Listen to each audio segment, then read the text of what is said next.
Hi friends, Radhika baby tips চ্যানেলে আপনাদেরকে স্বাগতম। আজকে আলোচনা করব গর্ভবতী মায়ের কেন ঘন ঘন প্রস্রাব হয়। গর্ভবতীর পর নারীদের মধ্যে সবচেয়ে যে পরিবর্তনটা আসে সেটি হলো ঘন ঘন প্রস্রাবের চাপ। ভেবেছেন কখনো গর্ভবতী হলে প্রস্রাব বারবার হয় কেন, বা এই সমস্যা থেকে মুক্তির উপায় কি? এটি নিয়ে গর্ভের শিশুর আপনার জন্য ক্ষতিকারক কিনা, এই সকল প্রশ্নের উত্তর এই ভিডিওতে দেওয়া হবে। আশা করি ভিডিওটি মনোযোগ সহকারে দেখবেন, তাহলে জানতে পারবেন ঘন ঘন প্রস্রাব কিংবা তার সমস্যার কিছু কারণ। গর্ভবতী ঘন ঘন প্রস্রাবের কারণ: গর্ভধারণ হলে নারীর দেহে এইচসিজি হরমোনের প্রবাহ সৃষ্টি হয়, যার ফলে এই হরমোনের কারণে দেহে রক্ত উৎপাদন প্রায় 50 ভাগ বেড়ে যায়। তবে এই রক্তকরণের ফিল্টার করতে গিয়ে 25 ভাগেরও বেশি মূত্র তৈরি হয়, যার ফলে গর্ভবতী প্রথম থেকে ঘন ঘন প্রস্রাবের সমস্যা ভোগেন।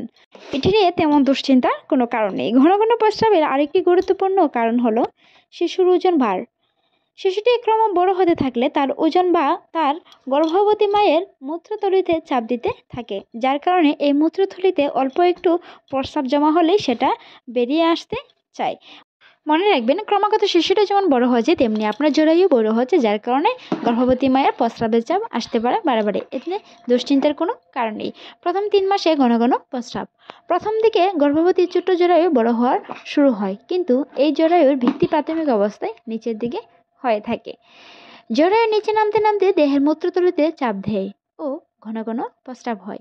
এছাড়াও হরমোনের প্রবাহ প্রথম 3 মাসে বেশি হয়ে প্রস্রাবের চাপ দেয়। এতে নিয়ে ঘাবড়াবেন না, এটা প্রথমেই হয়ে থাকে। দ্বিতীয় 3 মাসের ঘন ঘন প্রস্রাব। প্রথম 3 মাস পার হওয়ার পর গর্ভবতী ঘন ঘন প্রস্রাব হওয়ার সাথে কিছুটা অভ্যস্ত হয়ে যান, তাই চাপ থাকলেও তেমন কষ্ট হয় না। তাছাড়াও জরায়ু এমন সময় দ্রুত বড় হয়, তবে সেটা উপরের দিকে বাড়তে থাকে, যার কারণে মূত্রথলিতে চাপ কিছুটা কমে আসে, তবে একেবারে কমবে না। আপনার স্বাভাবিকের চেয়ে সেই সময় একটু বেশি প্রস্রাব হবে। তৃতীয় বা শেষের 3 মাসে ঘন ঘন প্রস্রাব। 8 মাসের পর থেকে প্রসবের প্রস্তুতি হিসেবে গর্ভের শিশু ক্রমশ নিচে নামতে থাকে। শিশু এভাবে স্তন অঞ্চলে এসে থাকে। এখানে আসার ফলে মূত্রথলিতে আবারও চাপ বাড়ে, তাই ঘন ঘন প্রস্রাবও দেখা দেয়। শিশুর নিচে নামার কারণে জরায়ুর মুখেও হালকা ব্যথা হতে পারে। এতে নিয়ে দুশ্চিন্তা বা ঘাবড়ানোর কোনো কারণ নেই। প্রথমত 3 মাস এবং শেষের 3 মাসে এই সমস্যাগুলোর লক্ষণ বেশি দেখা যায়। গর্ভবতীর ঘন ঘন প্রস্রাবের সমস্যাই করণীয়: গর্ভাবস্থায় যখন প্রস্রাবের চাপ হবে তখন ঠিকমতো প্রস্রাব করুন। এতে মূত্রথলি পরিপূর্ণরূপে খালি হবে এবং ঘন ঘন প্রস্রাব হওয়া কিছুটা কমবে। চা, কফি, কোক জাতীয় ড্রিঙ্কস খেলে মূত্র বেশি তৈরি হয়, তাই এগুলো গর্ভবতী অবস্থায় পান করা উচিত অথবা একবারই পরিত্যাগ করা প্রয়োজন।